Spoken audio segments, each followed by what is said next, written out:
Duel Review is brought to you by NexusDigitalComics.com. On today's Duel Review, it's The Dark Knight Returns, Part 2. I'm RJ. And I'm Nick. Let's get to it.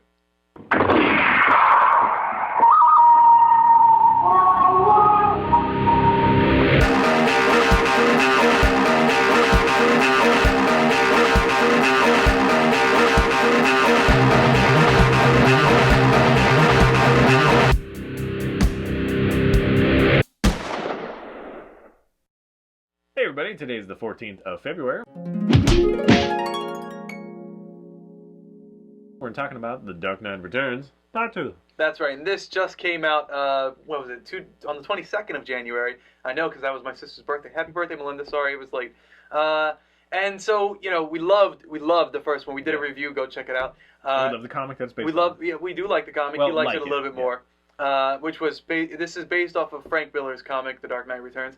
And this one is, I love this one. I watched it.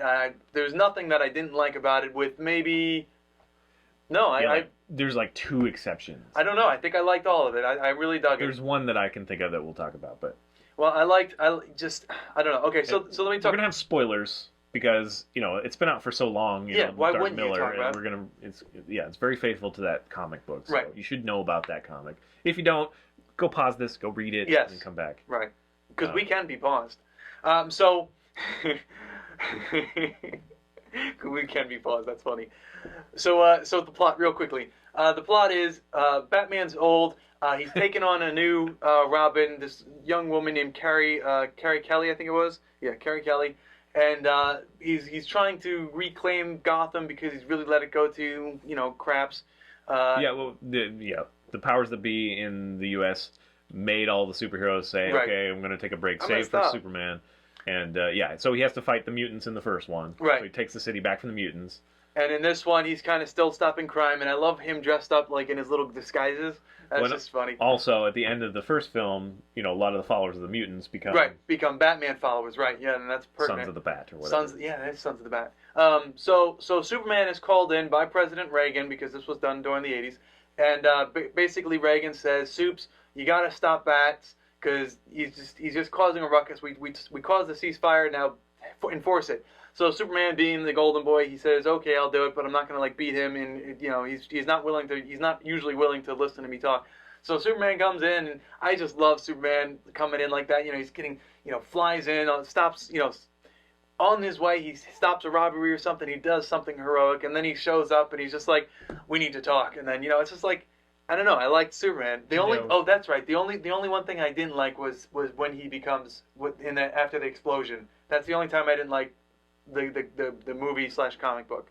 So that happens. Superman's called in. Batman refuses, obviously, because he's Batman. And then you have the whole bit with the Joker. Basically, what's happening is, that's great, because Batman has been away, Joker has absolutely no reason to commit his crimes. He has no, you know, the only thing that kept him going as far as his criminal activity was Batman. He just loved facing off against the Batman. So without the Batman, he goes away, which is an interesting commentary in and of itself.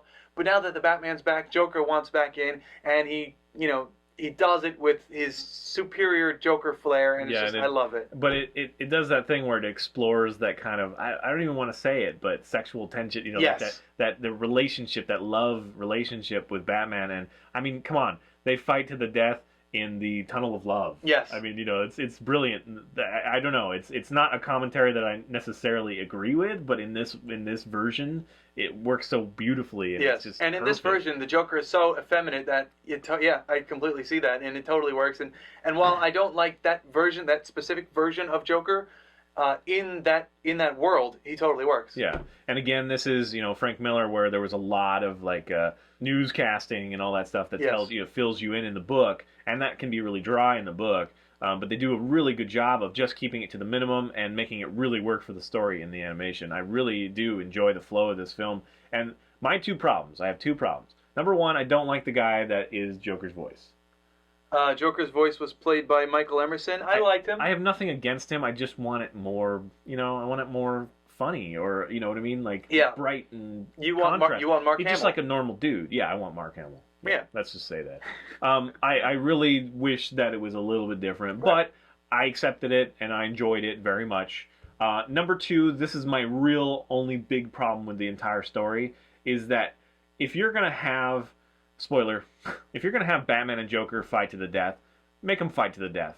Don't give Joker the last little, he breaks his own neck. That was stupid. Like, first of all, it's impossible. Like, it's just not done. He was just like, Well, I think what happened was the Batman kind of beat him to the point where, you know, his neck was kind of out of line. So any type of movement would have killed him. I would have liked to see Batman go just that little iota farther and actually decide to take his life. Because he as much says as he's going to do it. You know, he has that in his head, but he still doesn't do it. So that to me is like, I think if Batman kills, it changes the character. Exactly. Just like Guido. Exactly. You know, Han Solo shooting That's first. well, but this is the thing, is like, this is a story that's not been told. Right. This is the end of his career, you know, maybe. You know, you don't know that. So, I mean, how many times have you thought about Batman versus the Joker and been like, wouldn't it be so great if they just killed each other? You know if it was me, I would have killed Joker a long time ago. But that's the thing, is like, I agree with you with the Han Solo thing, but that was the beginning of his character arc. This is the end of his character arc with a story that hasn't been told before.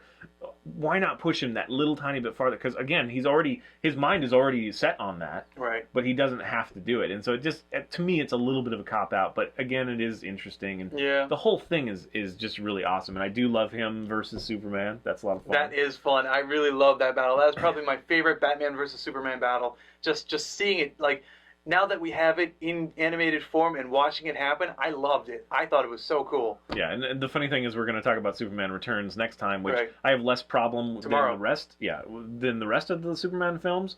But I think that this one does even better at just making Superman a little bit more vulnerable. Right. You know, he's super strong. He's super fast. He does have laser vision, but beyond that, he doesn't do a whole lot. He doesn't like telekinesis and all that shit. So I appreciate that because it makes him a little bit more vulnerable. I don't have a problem with how he shrivels up and whatever when he gets So that's the biggest problem that I have with this film in it, or in the I think it's in the Miller comic as well. Basically, what happens is America and some other, I forget where, is at war, and there's Russia. Possibility of nuclear strikes, and so Superman is called in, and the nuclear missile is fired, and Superman stops it by pushing it up into the sky, but he gets caught in the explosion, so he's irradiated, and that just sucks all the life out of him. Now he's just nothing but like a husk of bones, essentially, and he comes plummeting to Earth, and then he grabs a hold of a flower and leeches the life out of everything in that area. That's cool. and turns him, that is cool, don't get me But wrong. if it was a different character, I'd say that was such a cool idea, to regain health by taking life from somewhere else. But this is Superman whose powers have already been established, although we could say that in that future, in Superman's future, he's also developed some new powers, but just to see it happen, I just can't agree with that, And you saw me trying to defend Superman 1, 2, 3, and 4. It's like I could come up with a lot of things, but to see that, just add another power to Superman's already extensive list of abilities, bothers me. Right, but I enjoy that more than just going up to the sun. I don't know. To me, I guess I'm not hugely loyal to Superman, and so to see another origin that is more engaging to me, or not origin, but another power that is engaging to me, and he doesn't have every power. It's different now, or whatever. I don't know. But it was a sunflower. It was a sunflower. You're right. So we did technically get it from the sun. No, I don't know. Although, okay. I can totally understand your complaint. Wait, I got it now because it was all plant life that he drained, right? And that has photosynthesis, so it takes in the sun's rays. So he's actually sapping the sun's rays out of the plant life. That makes sense to me now. Yeah, but it's instantly converted, though, I know. So it doesn't start. I know. It's not a battery. I know. Anyway, it is kind of cool to watch it, but yes, it's a little bit of a different Superman. Right. But anyway, so solid. I'm not a huge fan of Carrie, the new Robin. Yeah, I'm not a huge fan of that. Played by Ariel Winter. I don't understand why she's like this, kind of like bright college kid or whatever who does gymnastics, but she also apparently knows how to rewire a helicopter in 5 minutes. Yes, and that throws me off too. So I'm not huge into that, but it's okay. It's Boosters. kind of fun. No, I changed that. Peel. Yeah, it's really about Batman and his taking on a new one, even though. Obviously, he's putting her in danger, and she's not quite ready yet. Yeah. He has to kind of do it, and I love it when he does the gun thing, and he can't aim worth shit. Yeah. Part of it's because he's beat to hell, but also it's just not his thing, and he doesn't shoot guns. That was another great thing about the comic was seeing him with a rifle. It's like, wow, that's so weird, kind of thing. So So I mean, if it came in the middle of a story, like if it came in the middle of his life or something, then it would totally be like, that's a total betrayal of Batman. But because it comes at the end where he's facing, being a geriatric, an old man, and he's losing, he doesn't have Gordon with him anymore, and, he's just losing all that. No Robins or anything at first. And oh, yeah, I like the Selena Kyle thing. I just wish that they didn't make her so fat. She's extra fat in this one. She's not so fat in the comic. But another thing I want to say is also the behind-the-scenes footage is pretty cool, too. They go over the Frank Miller and kind of that thing. But, yeah, it's an enjoyable watch. How long is the movie? Because it felt kind of long. I mean, it's really like 2 major stories. Oh, I did not write that down, but you're right. It was long. Let's see if it says it on the back. So 76 minutes. Yeah, so it's actually not very long, but because it does a great job of doing 2 different kind of stories. Yeah. So it's great. I do find it interesting that, Joker and his whole thing, the talk show host is Conan. Yeah, well, okay. Andy's not Andy, though. Right. Was there an Andy? I don't think there was an Andy. No, what I'm saying is that he did the voice for the talk show host, Conan O'Brien. Oh, I don't know if he did the voice of Yes, the talk show. I know that the original. Oh, maybe he was. Yeah, I guess so. He's credited. Yeah. But Andy's not credited as the sidekick, the talk show sidekick. So. Right. But still, it's fun to see him show up. Yeah, he does sound a little different because he's like very dry portrayal. But it's fun to see him in there. Yeah, so really solid, great animation. Yes. I mean, Batman. It's weird to see him so husky, like so. I know. Well, broad. everyone in that was so husky. Like Superman being that husky, it doesn't work for me. But in this. Yeah, Frank Miller's version of it, and also. I do love how they're very, very respectful of the material, and anytime they can have a shot that is the panel from the comic, they do it. Yes. They do that a lot. And I love when they do very that. little has been changed or reworked in his. So it's very true to the book. So if you love the book, you should love the anime. It's really well worth it. If you've waited for the first one, that's great because you can buy it now and get like $5 off or something stupid if you buy it in the right place. I hate it when they do that. Yeah. Just do it. I'll buy the first one and then I get half off the second one or something. Yeah, that's how it should be. But they're going down in price, so I mean you could literally get them both for like $25. Yeah, really. Together. Get them. So they're awesome. They're really good. I don't think I've liked a Batman since Red Hood this much. Oh yeah, I really loved Under the Red Hood. Yeah, I agree. Wow, yeah. All right, guys, that's it. Please subscribe to our YouTube channel and watch our great playlists. Game Lab's been a lot of fun. Yes, it has. And please leave comments. We love comments. And you can help support us by buying our wares at spiderwolf.com. That's right. T-shirts, card game, art prints, short stories, and more. See you later. Grappling gun! Yes! Oh, nice. I have destroyed the bomb. Up next, it's Superman Returns. Now is Batman The Dark Knight Returns. Part 2. I'm actually going to keep this because I was able to take the 2 big old stickers off without. I'm actually going to keep the box. I like the covers. Huh? I like the covers. Yeah, I know you do. I throw them away because the stickers on them. I don't want to see fucking, buy now and get $5 off an hour, whatever. Exclusive, includes Yeah, 64 books, the ultimate guide. I'd just throw that away. I literally would throw that. Well, actually, I'd probably try to take that one off because that one holds the book. Yeah, this one has. But I wouldn't have bought that in the beginning. I did. Well, I think I got it for like $7. But yeah, I hate when they put the stickers. But yeah, finally I got stickers that I was able to just peel right off. So now we got a clean box that I'll actually keep. What am I doing? Dark Knight Returns. Dark Knight Returns, and it is the 14th.